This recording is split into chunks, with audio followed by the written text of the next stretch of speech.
Bienvenidos a Ciencia en la Vida Cotidiana. Hoy vamos a explorar el mundo de unos materiales porosos realmente fascinantes. Los armazones metal orgánicos, o MOFs, como se les conoce por sus siglas en inglés, prometen mucho, la verdad.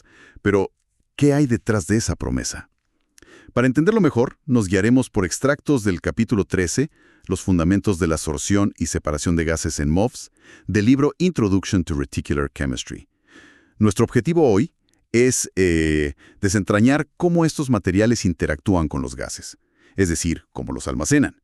Y quizás más interesante aún, cómo logran separar unos de otros en una mezcla, que los hace especiales para estas tareas y por qué debería importarnos. A lo largo de esta charla, pues tocaremos conceptos clave, desde la verdadera capacidad de almacenamiento útil hasta los mecanismos ingeniosos de separación y también los desafíos que enfrentan para salir del laboratorio. Bien, analicemos esto. Cuando uno piensa en un material poroso guardando gas, lo primero que se viene a la mente es el espacio vacío, la porosidad, ¿no? Suena lógico. Más agujeros, pues más gas cabe. Pero intuyo que la realidad es más compleja. Mucho más compleja, ¿sí? La porosidad total es solo el punto de partida, casi un dato, teórico.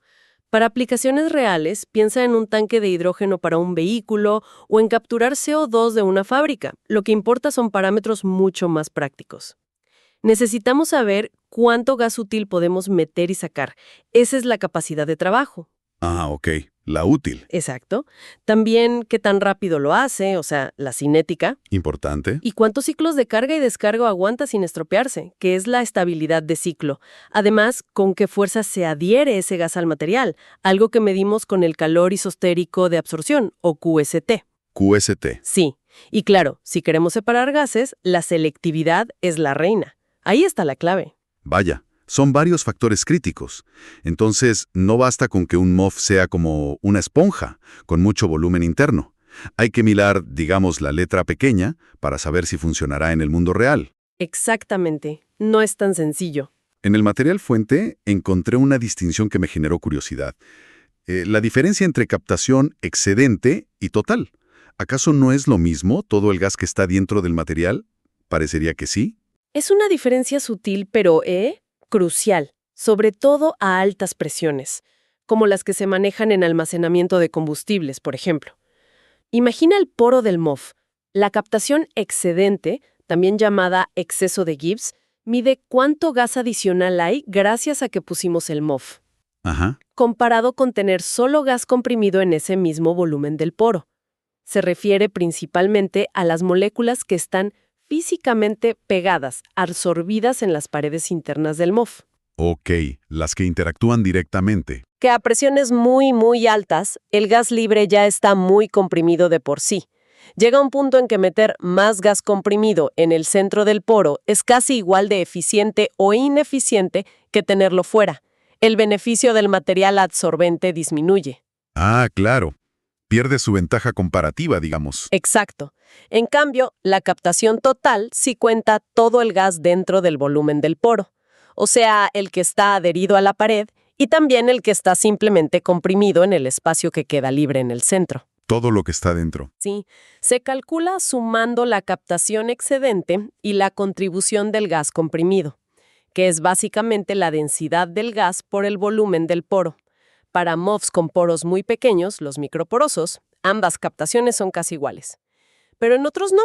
Y es la captación total la que nos ayuda a calcular cuánto gas cabe por unidad de volumen del tanque, la densidad de almacenamiento volumétrica. Y esa es vital para aplicaciones energéticas donde el espacio es limitado, ¿verdad? Justo. Ahí el volumen cuenta muchísimo. Entiendo. O sea, a alta presión, una parte del gas dentro del MOF no está realmente atrapado por él, sino que actúa como gas comprimido normal, y eso limita la ventaja real del material. Importante detalle. Y gracias por la aclaración de las unidades. GG es más preciso que el porcentaje en peso para comparar materiales. Sí, mucho más directo para comparar manzanas con manzanas. Se habla mucho de que los MOFs son ligeros, con estructuras muy abiertas. Eso suena genial para guardar mucho gas por gramo de material, la captación gravimétrica. ¿Es siempre una ventaja ser tan ligero? A menudo tienen una alta captación gravimétrica, sí. Mucho gas por gramo. Pero aquí viene la tensión, el pero. Ser muy ligero y abierto, o sea, alto gravimétrico, frecuentemente significa ser voluminoso. Ocupar mucho espacio para guardar una cantidad dada de gas. Ah, Es decir, implica una baja captación volumétrica. Poco gas en centímetros cúbicos por centímetro cúbico de material. entiendo la compensación. Imagina un moth con poros enormes y paredes muy finas. Es súper ligero, sí, pero gran parte del gas dentro de esos poros gigantes no interactúa con las paredes. Se comporta casi como gas comprimido normal. La ventaja real del moth viene de esa capa de gas que sí interactúa con la estructura. La que está pegada. Exacto, porque ahí se empaqueta más densamente que el gas libre, a la misma presión. La lección es que necesitamos un equilibrio. Para un coche o un dispositivo portátil el volumen es crítico. Un material muy ligero pero que ocupa mucho espacio, pues no sirve. Claro. El diseño inteligente de MOFs busca optimizar el tamaño del poro y la interacción con el gas para meter la máxima cantidad de gas en el mínimo volumen posible. Claro. De nada sirve ser ligero si necesitas un tanque gigantesco. Hay que buscar ese punto dulce entre ligereza y densidad de almacenamiento volumétrico. Ese es el desafío del diseño. Mencionaste antes la capacidad de trabajo. ¿Es diferente de la capacidad máxima total que se mide en el laboratorio? Totalmente diferente y mucho más realista para la aplicación. La capacidad de trabajo es la cantidad de gas que realmente puedes usar en una aplicación específica. A ver, un ejemplo. Piensa en un coche que usa metano. El motor necesita una presión mínima para funcionar, digamos 5 bar. Esa es PESOP-MINSUB. Por otro lado, cuando llenas el tanque en la estación de servicio, lo haces hasta una presión máxima, por ejemplo, 65 bar. Esa es PESOP-MAX. Ok. La capacidad de trabajo es solo el gas que liberas al ir de PESOP-MAX, la presión de llenado, a PESOP-MINS, la mínima que necesita el motor. Ah, claro. El rango útil. Exacto. Siempre es menor que la capacidad total medida. El gas que queda por debajo de PESOP-MINS no lo usas. Y al llenar no empiezas desde el vacío absoluto. Es la capacidad práctica la que de verdad importa para la autonomía del vehículo, por ejemplo. Tiene todo el sentido. Es la cifra relevante para el usuario final, no la teórica máxima del material aislado. Justo eso. Y por si fuera poco, también está la capacidad basada en el sistema. Implica una reducción más sobre la capacidad de trabajo. Exacto. Aquí ya consideramos el dispositivo completo, con todos sus componentes, el tanque real. ¿Qué incluye eso? La capacidad del sistema tiene en cuenta el peso y volumen del tanque en sí, las válvulas, las tuberías, los sensores y algo crucial, el sistema de gestión térmica. La temperatura. Importantísimo. Los efectos térmicos son clave. Al llenar el tanque, absorber gas libera calor, el famoso QST.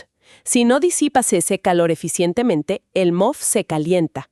Y si se calienta, guarda menos gas, se satura antes. Claro, como que se llena más rápido por el calor. Algo así.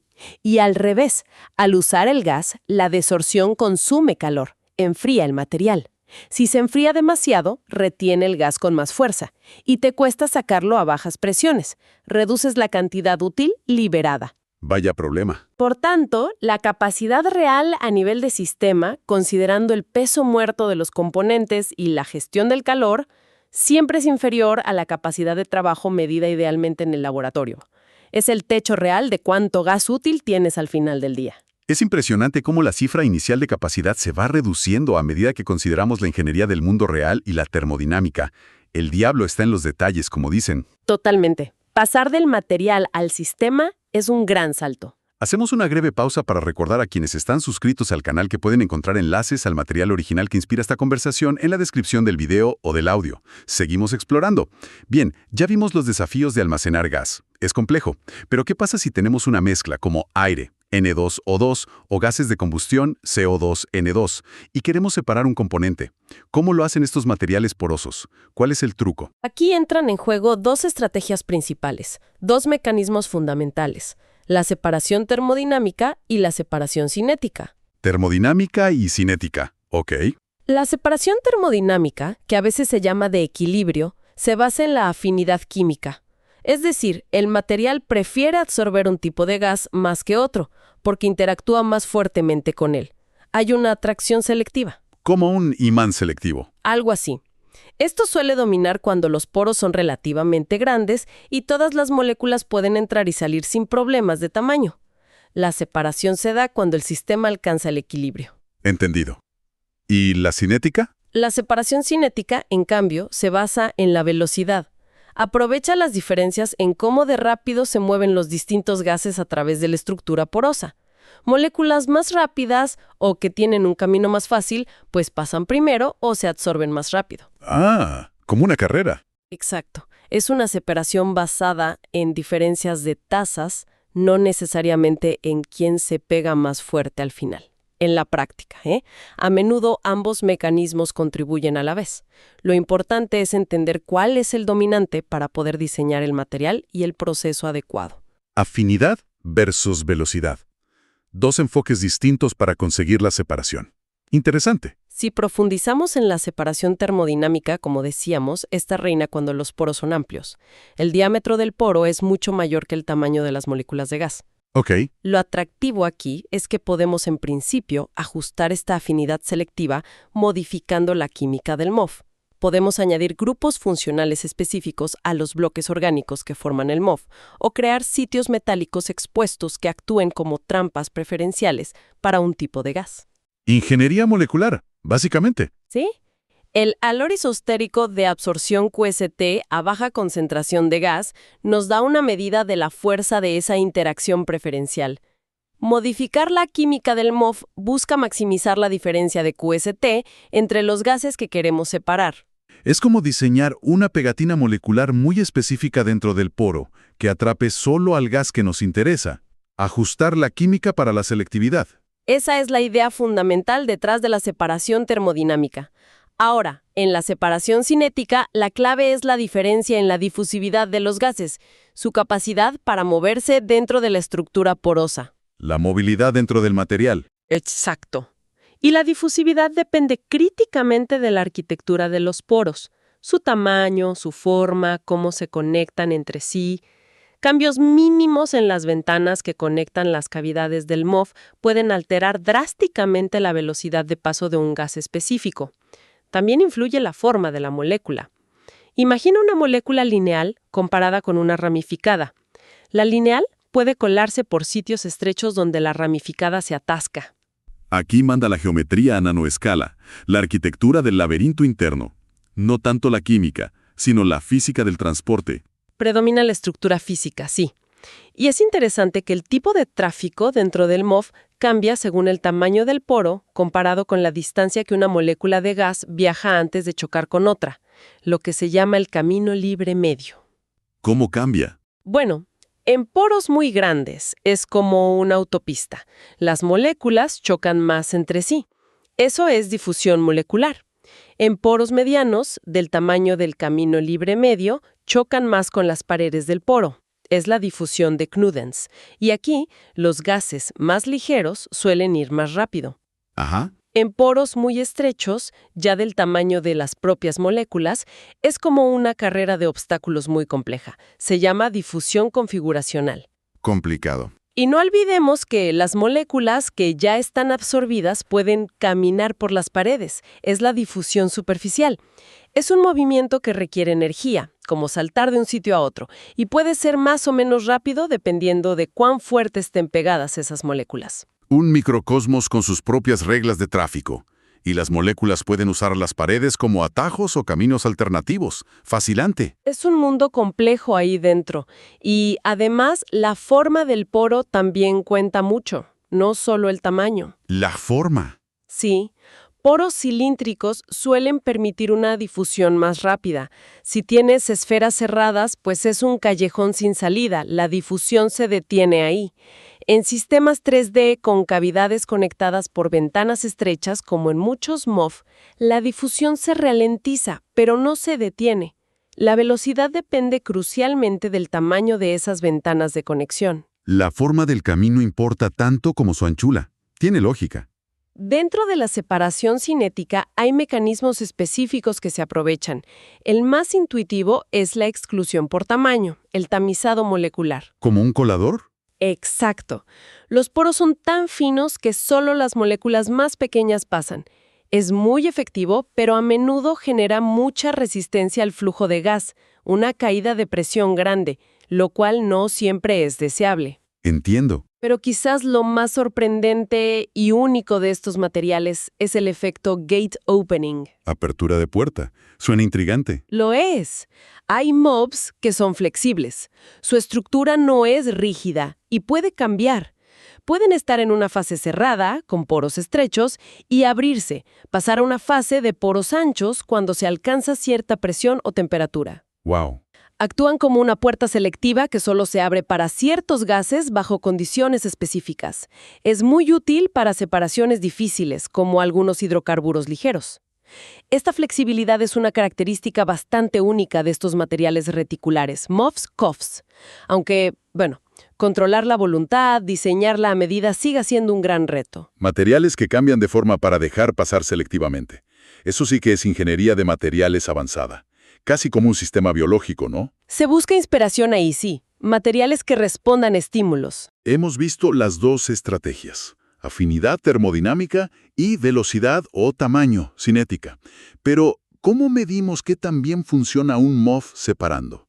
¿Cómo cuantificamos esa selectividad? La selectividad es la métrica clave, claro. Nos dice cuántas veces prefiere el material a un gas sobre otro en una mezcla.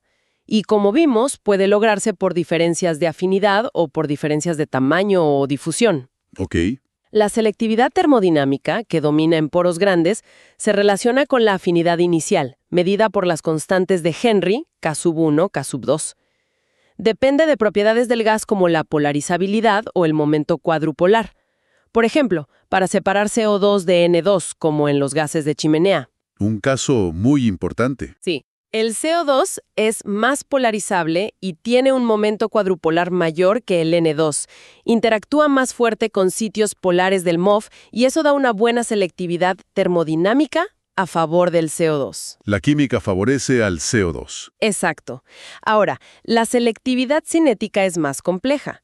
En poros pequeños depende tanto de la relación de afinidades K1, K2, como de la raíz cuadrada de la relación de difusividades D1, D2. Ambas cosas importan. Sí, a veces la cinética ayuda a mejorar la selectividad de equilibrio, pero a menudo la perjudica si el componente que se absorbe más fuerte, mayor K, difunde mucho más lento, menor D.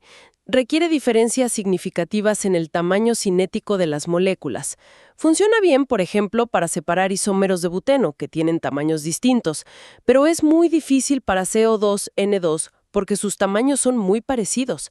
Necesitarías poros perfectos, muy uniformes y del tamaño justo, lo cual es complicado de lograr sin defectos. Entiendo. Parece que para CO2, N2, la ruta más prometedora es diseñar MOFs con alta afinidad selectiva por el CO2, o sea, jugar la carta termodinámica, en lugar de intentar un tamizado cinético tan preciso.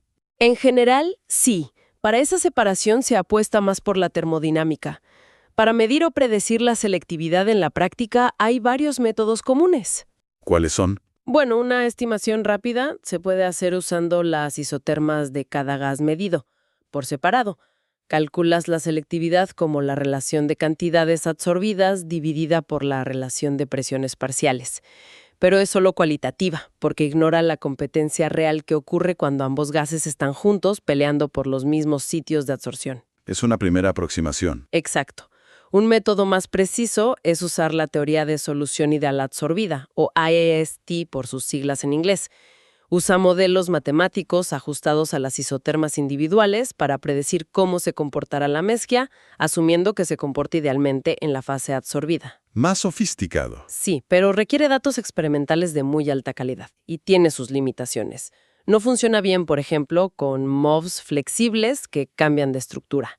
A menudo se complementa con simulaciones por computadora, como GCMC, para mayor fiabilidad. Entiendo. Y experimentalmente. El método experimental más directo y realista son los experimentos de breakthrough o de ruptura. Aquí pasas la mezcla de gas real con una composición conocida a través de una columna rellena con el MOF y mides continuamente qué sale por el otro extremo. ¿Como simular un filtro real? Justo. Al principio sale puro el componente menos absorbido, el que el MOF no quiere. Eventualmente, el MOF se va saturando del componente preferido. Cuando ya no puede absorber más de este, el componente preferido empieza a salir también. Ese es el punto de ruptura o breakthrough. Estos experimentos te dan el rendimiento real de separación bajo condiciones dinámicas y además permiten estudiar cómo regenerar el material para el siguiente ciclo, por ejemplo, cambiando la presión, PSA, o la temperatura, TSA. Muy completo. Tenemos un abanico de herramientas, desde cálculos teóricos y simulaciones hasta pruebas que simulan directamente el proceso industrial. Así es, se combinan todas para tener una imagen completa. Perfecto. Hemos cubierto cuánto guardan y cómo separan, pero nos falta una pieza clave, y la resistencia. ¿Aguantan estos materiales el uso continuo?